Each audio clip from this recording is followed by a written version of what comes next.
tick, tick, tick, tick, tick, tick. I'm turning the stopwatch on now. You're listening to Nerds Out of Water with Michael Lobb and David Kemmis.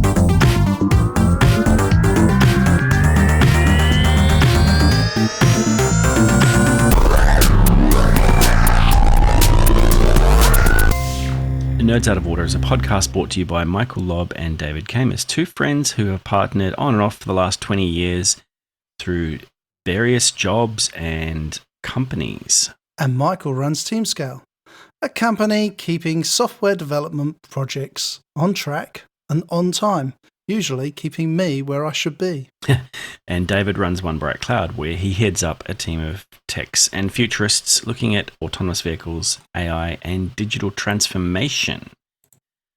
We challenge each other's perspectives to try and see things from each other's perspective, but we don't always agree. After listening to this podcast, you'll definitely at least have an idea. David, I know we spent last time speaking about the coronavirus and the impacts of that on business, and I know that you have probably had a bit more time to spend understanding what stimulus packages and things are available. Do you want to talk through those? I know one of the questions I had was around the testing criteria, and you've mentioned a few things to me today. Well, it was only yesterday that the Australian Tax Office released the new testing requirements. They had a lot of complaints because the JobKeeper stimulus package, this is the approximately $1,500 a fortnight for keeping employees on package, was removing hundreds of thousands of small businesses. And mainly businesses that were under 3 years of age were being classed as a startup. And that changes a lot of things, because 3 years of age is a long time to be running a business and then being called a startup. What are your thoughts? I agree.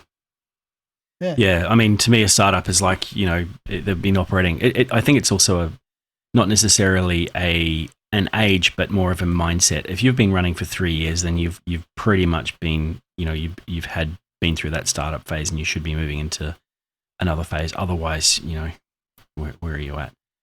But I do know some companies that have been running for 3 years, and I would still consider a startup. So, well, there's a good point. So you and I we deal with a lot of startups, and that initial startup phase is where your heart's in it, you are pushing for everything, and you really want to make this work. In my view, after 3 years, you've got over that. You are now, your heart's still in it, but you're pushing to keep the business evolving and to obtain new work. But what's happened with the testing criteria is they've responded to some of these statements. And there is now, if you fail that first round of testing, and you've got a response saying that you have not been approved, then appeal it, because the new criteria covers new businesses. So businesses that are commenced after that comparison period started, as well as those businesses that may have been acquired through the parent company, or they've changed or restructured.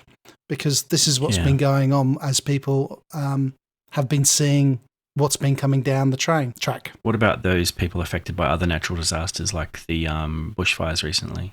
Yes, so the people who have been affected by the droughts and also by the bushfires and then the floods after that, their income has been substantially reduced for a period of time. So the ATO looked at that and understood that now they're coming through that to the other end.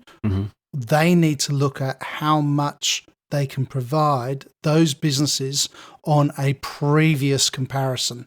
So that's going back over that previous periods where they've been making a profit. Right, so back to, say, 2016 for some of them. And also, along with some of the sole traders, small companies were being covered, but some of those sole traders and partnerships were not being reviewed. They were getting instantly denied.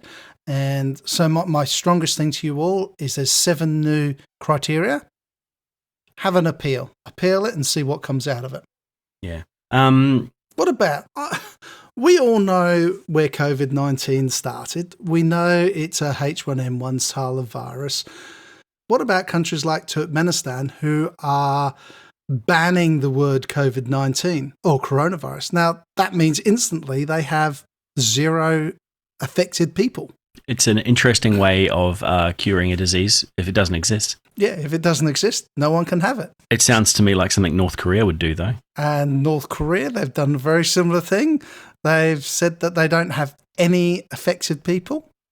They've tested, and they don't believe there's anybody in North Korea with the coronavirus. There's a lot of conspiracy theories around this, isn't there? Like the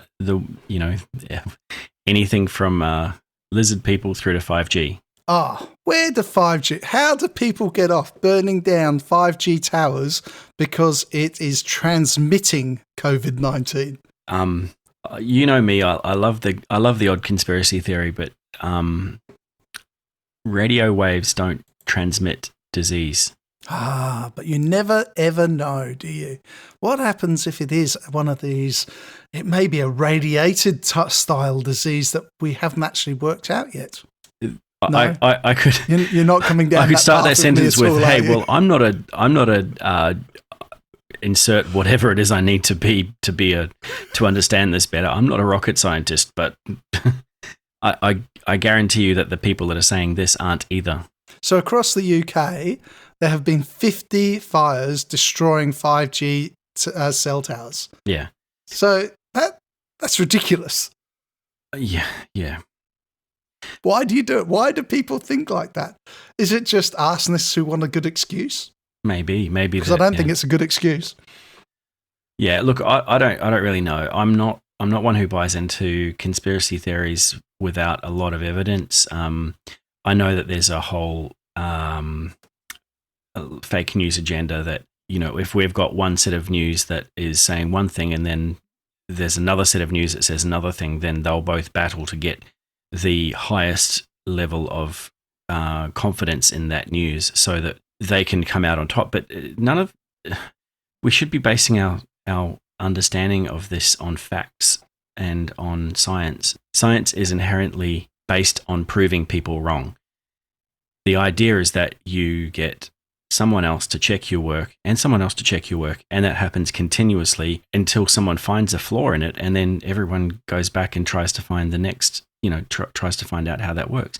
I just don't understand how some of these theories have got to the point where people are burning down 5G towers. No, me neither. And I think most of the world believes from the science point of view, and you're always going to get theories coming out and fake news coming out.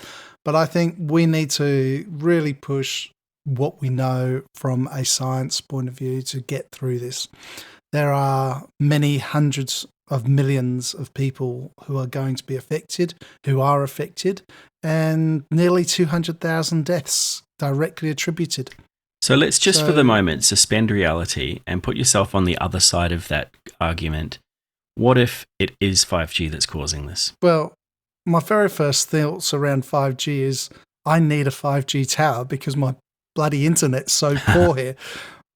My second thought would be, is 5G creating this? Well, I'd look at it from a scientific point of view. You know me, I want to know how, and my first thought would be radiation.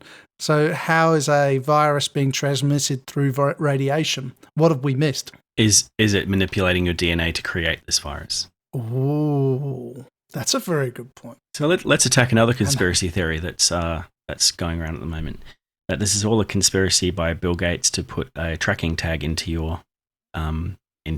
Well, aren't we just about to do that onto our phones? We already do it on our phones. Anyone who has a phone is being tracked. Anyone who has Facebook is being tracked. Anyone who's spouting these conspiracy theories on Facebook is being tracked right now.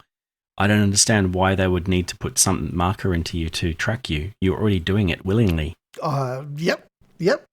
Anyone who goes onto the internet is being tracked in some form or another. Yeah. There's no ifs or buts, but the tracking of people through their phones, through an app, I think it's just another way of trying to find where people have been so they can go backwards easily to pull out other people who may be infected. So why would we need another tracking marker internally in our biology? Because we're willingly carrying these things around. Well, that tracking marker might be a completely different reason.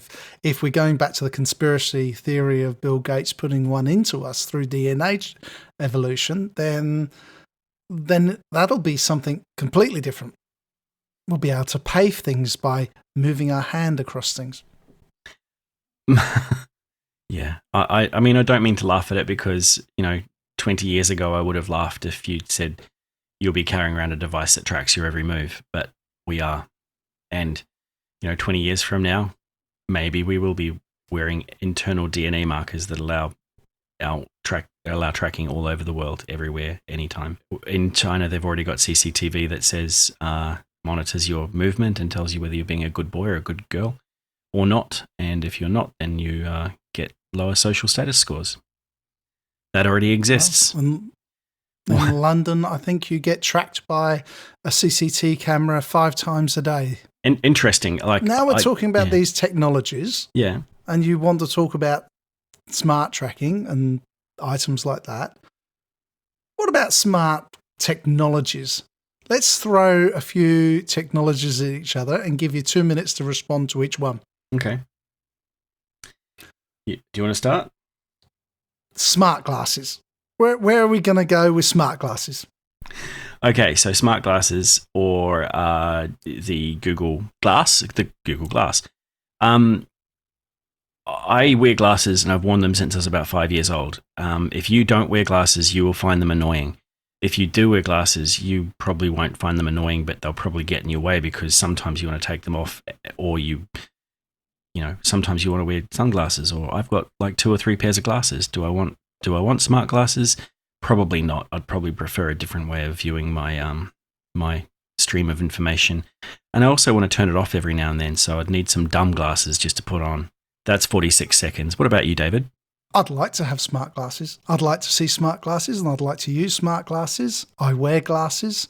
I still get annoyed after 3 or 4 years of wearing glasses. They annoy me. I just don't get on well with glasses, but I would like smart glasses. I'd like to have a little screen that I could see in one of my glasses, lenses.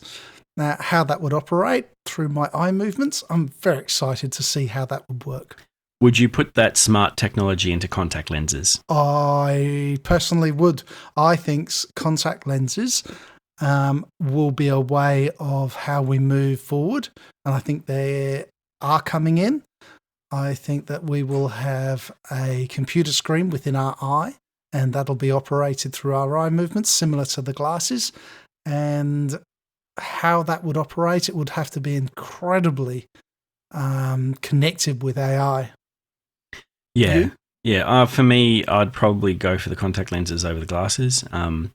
The thing that I would like to see in contact lenses, probably prior to having a screen inside the contact lenses, is a contact lens that contracts and shapes to the size and the correction that your eye requires, magically or through mechanics or through nanotechnology.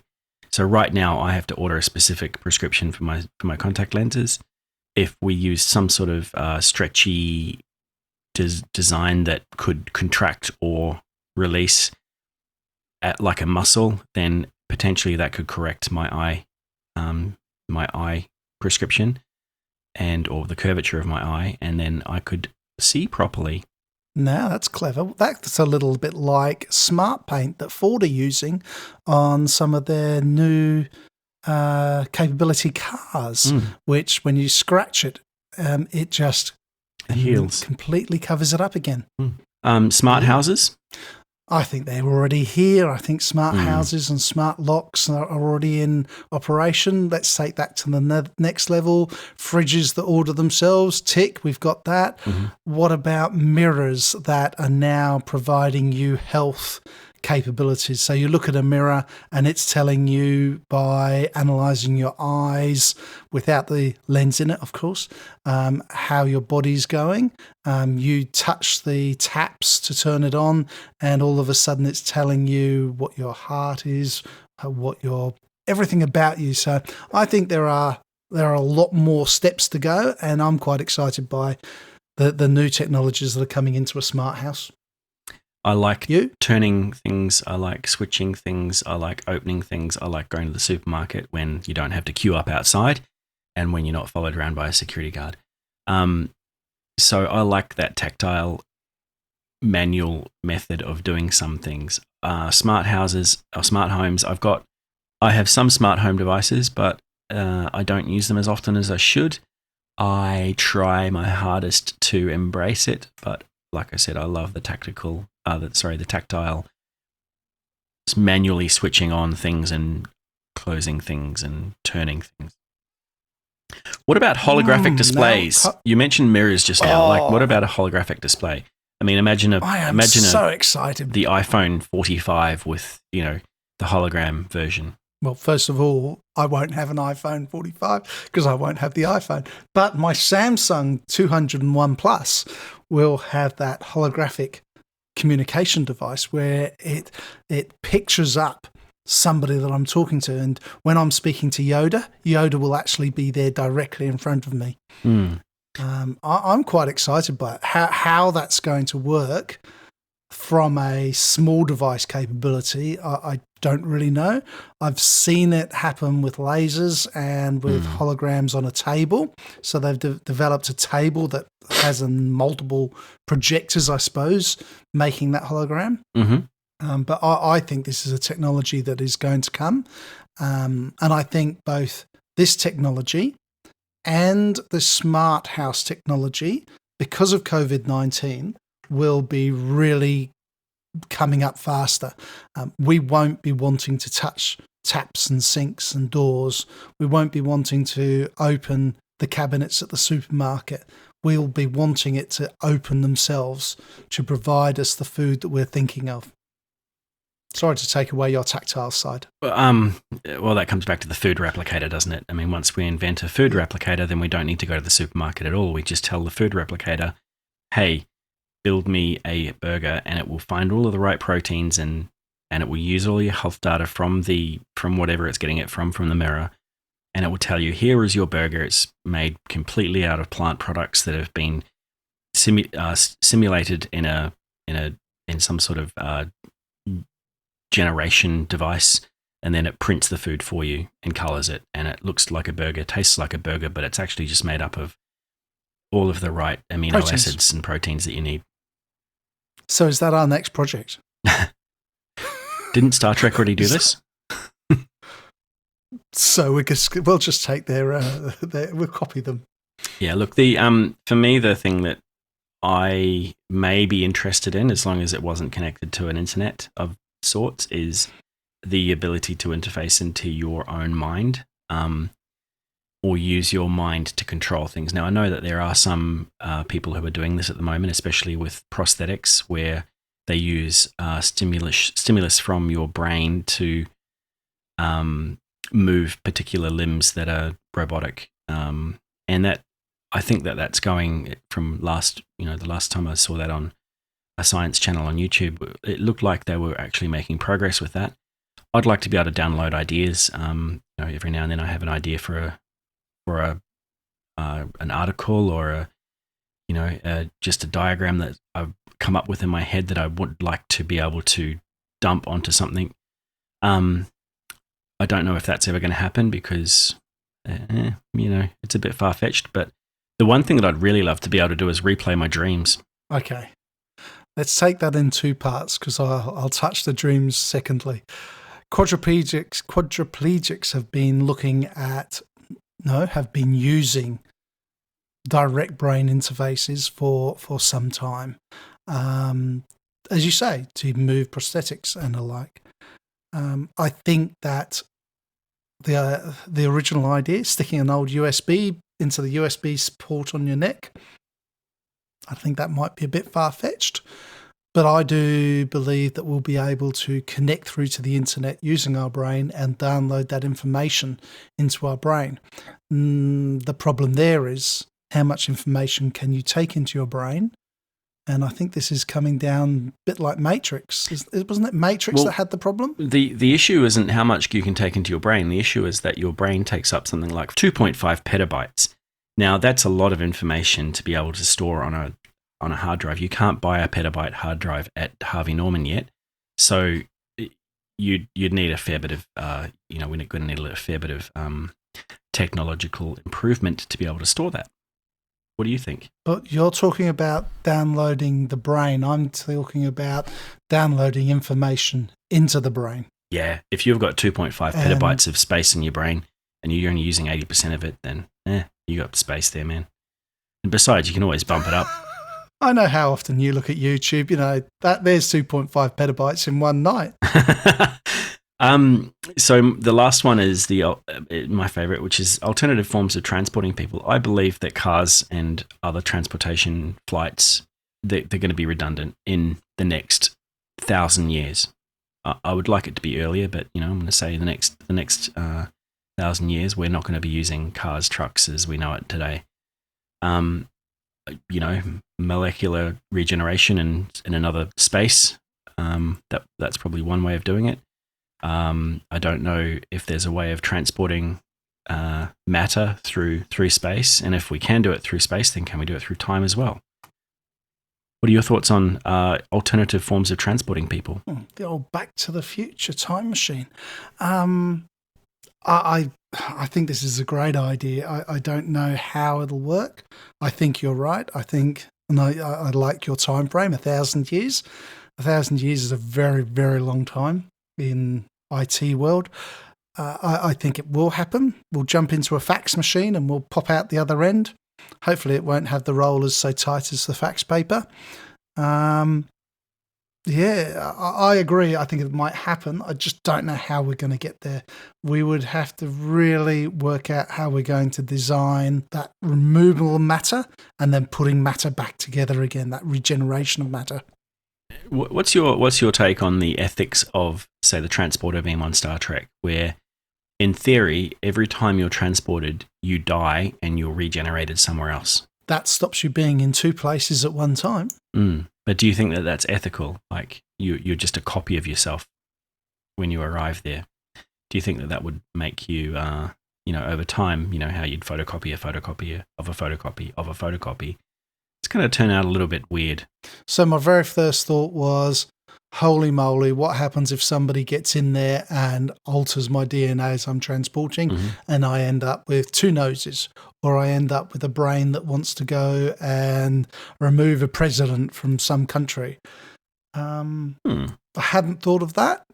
It's quite a major thing for my head. Safety and security is going to have to be a major component of that, even if we can figure out the technology to start with. But maybe for freight, that might be a start.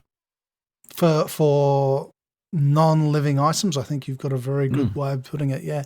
If we can instantly order something through my brain interface and have it appear over on my fax portal in the corner of the room, would be great. Uber Eats would be out of business. And PayPal would be just running.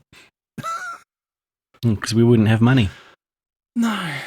Food generation would be would eliminate it. Look, when that's all good. I think in the short term though, we've got to look forward to what is coming up when this pandemic finishes and we're back to the new normal.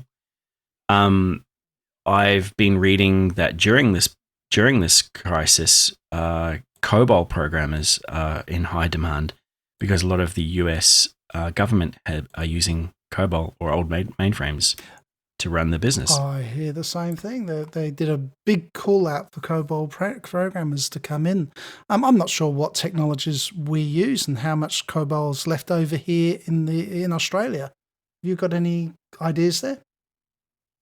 No idea, but I know that during the year 2000 or Y2K? leading up to the year 2000, there was a lot of COBOL programmers who we're trying busily to decommission a lot of the things that ran trains or banks and things like that. And I do believe that there's quite a lot left over. I mean, most I know that some banking products are still running on mainframes. I think it's many ATMs are still on the mainframes, aren't they? No, they run Windows XP. I remember Y2K. I remember sitting on top of a major hospital group as I've just completed the Y2K components and watching the year come in and nothing happening. But anyway, there's a lot of opportunities that are coming out through COVID-19. And you say Cobalt. Yeah. And yep, they're looking for those. But right across that IT skill set, from accountants to medical to sales, people are looking at how they can do their business in a very different way, far better and online. Who would think that schools would be online 15 years ago? The closest you would have got to it would be in the Outback School of the Air, which is a radio broadcast school. So the interesting thing that I'm finding is that the roles that are currently available are hands-on roles. They're not strategists or project managers, or it's people who need to do stuff. And that's refreshing because I'm a very hands-on person. I like to be in the code, or at least know what it's doing so that I can help when I need to. I feel as if this is a good shift because I know that in the past, especially larger organizations and governments have been very top heavy, where we've had multiple program and project and managers, and as well as, project strategists and architects, none of who are touching code. And then they all send it down the line to a team who has to deliver on that.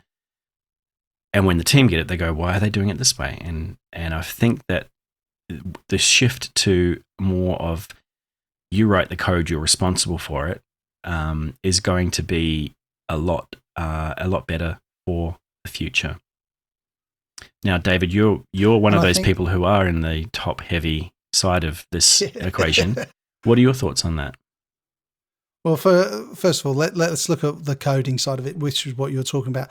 We do follow the sun. Your business operates around that follow the sun methodology to be able to create code around the world in fast processes that gets people operating quickly. From my visibility of it, I've been speaking to places like the ICN Gateway, to the Advisory Board Centre. Both of those are deeply involved with the Queensland government and the federal government to look at, okay, what is the new world going to look like? What are we going to develop? What are we going to start outsourcing and keep outsourcing, because it seems to be operating now in that new world already. So what we have to look at is how those professional bodies are going to manage the working from home environments in a way that is approved by the government rigmarole and red tape of ticking the box, and is fast and works and operates in a way that is safe to work from home and has the ability to produce. And yes, I operate a lot in that strategic view to be able to deliver new technologies. And if I look at it from that strategic point of view, I will always need somebody or many people who are developing the code, who are building the autonomous vehicles, who are developing swarm drone capabilities to deliver new drone visibility. So we're now spraying towns with drones, disinfecting towns. I didn't know that. These things have never been thought. Yeah, we've got drones now that are disinfecting towns. We've got drones that are delivering food and stock to people who are in lockdown. And obviously we've got all of the video conferencing that has completely come out of the woodwork, as we spoke about last week. I don't want to take away from those people who are in the top end of this. I think that the shift is going to be more about numbers than it is about. I think it's going to switch so that we're going to have less at the top end, but those people at the bottom end are going to be stronger and more more knowledgeable and more strategic. Not at the bottom end, at the delivery end. At the delivery end, I think you'll find that the government are going to have less people at that hierarchical director leadership. They're going to be outsourcing more to businesses, and they're going to be paid to deliver rather than to supply a person. I think that's important. I think that's the way it needs to go. Yep. Because if we're paid for a delivery, places like you and I can have the strategic leader. We can have all of the bods who are incredibly intelligent, writing code, developing systems, who then we can deliver a solid piece of infrastructure that actually works, rather than we get caught up in the bureaucracy. As I said it before, the red tape, the bureaucracy, and the legacy systems. Because so many times, especially in government and also very large businesses, we get caught out because we are asked to deliver a oojemaphlips. We deliver the oojemaphlips, but they have then forgotten about all the legacy systems that sits in, around, on, interface with our oojemaphlips that we've just delivered. Yeah, or they decide that they're going to replace their oojemaphlips with a widget, and when the company that's building the widget comes along and says, "Here's your widget," and the oojemaphlips guys go, "Well, that's great, but you can't turn this off because it's servicing this group and this group and this department, and those were never in the requirements to begin with." So, Yep. So then you've got two systems, and the new system then becomes a legacy system, and then someone comes up with a bright idea to replace that system. So, you end up just building upon legacy systems, and those legacy systems become very expensive to run, as we're finding with the COBOL programmers. Yes. Do you think that any new jobs? I mean, there's the, like you mentioned, accountants and recruiters and teachers and online roles. Do you think there's going to be any brand new jobs that we've never even thought of before that come out of this? I think the industry 4 is going to become very big. This is all the laboratory managers, the enterprise. That's all going to be society. We will not be entering our PIN numbers the way we enter PIN numbers. We look at FPOS and the way they've already increased the amount of touch. So you can touch now with an FPOS card. I believe most of them have upgraded it now to $200 rather than $100. We will be seeing a lot more of eye contact. So there'll be physical ways of confirming who we are rather than tactile ways of confirming who we are. Yeah, I mean, you now can do facial recognition to open your phone and pay with your phone or your watch. So that's fine with me.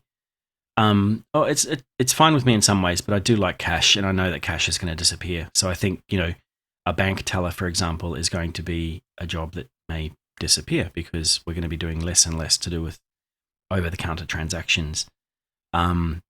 The idea of changing drawers at a supermarket when a new cashier comes in, we just won't have cash. Like, oh, you want to pay with cash? Oh, hang on, I have to go down the back and get my manager. Or there will be a special queue just for people who want to pay with cash, and that will be a dispensary type of thing. Who would think that fast passports would be in operation? We now enter our passport into the machine. It works out whether we are the picture or not. The AI does all the algorithms. It checks our credit history. It checks our legislative rules, and it allows us in, or it doesn't allow us in. Or it sends you off to be executed. I wonder why it sends me off every single time. My passport just doesn't work for me. Yeah, I don't know.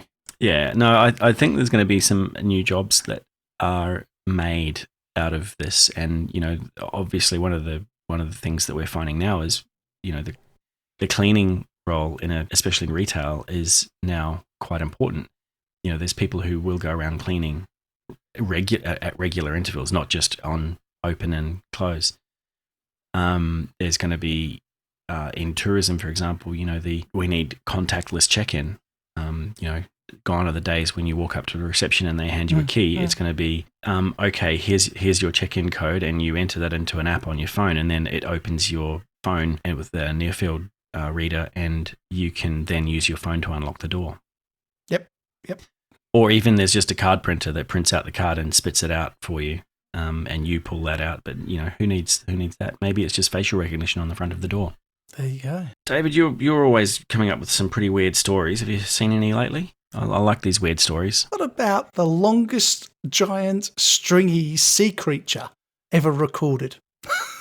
There has been off the coast of Australia a incredibly long, and I believe it's something like 150 feet wide, and it swirls around. So it's nearly a kilometre long inside, and it's a long stringy creature. It's a long worm, but it's made up of tiny organisms. It's very similar to what I would say coral is.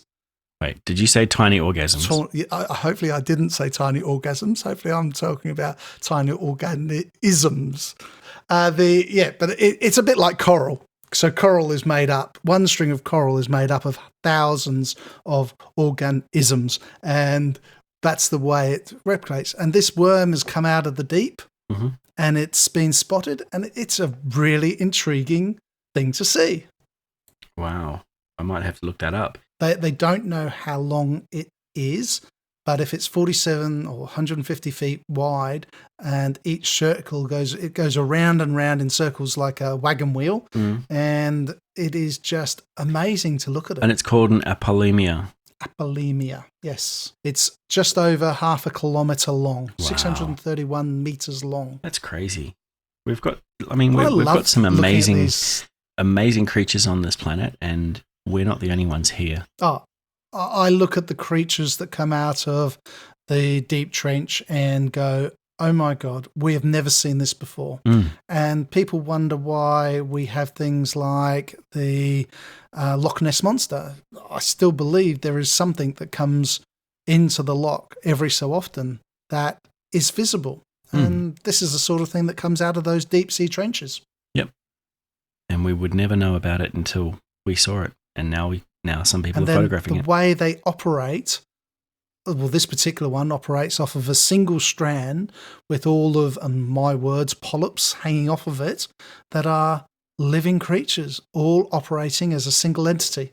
Right. Amazing.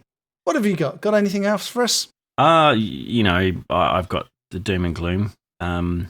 Antarctica experts have warned that the ice continent's Denman glaciers are far more vulnerable than anticipated, and they're suggesting that climate change could have apocalyptic repercussions if you didn't need any more convincing. And, with the COVID-19 crisis going on, we've kind of forgotten about climate change. I actually think this time is great for our planet because it's actually improving things no end, but, there's still climate change happening. What are your thoughts? Well, with the doomsday work that's happening, yes, the glaciers are melting. Yes, I have no doubt we have major problems with the heat we generate, the gases we generate.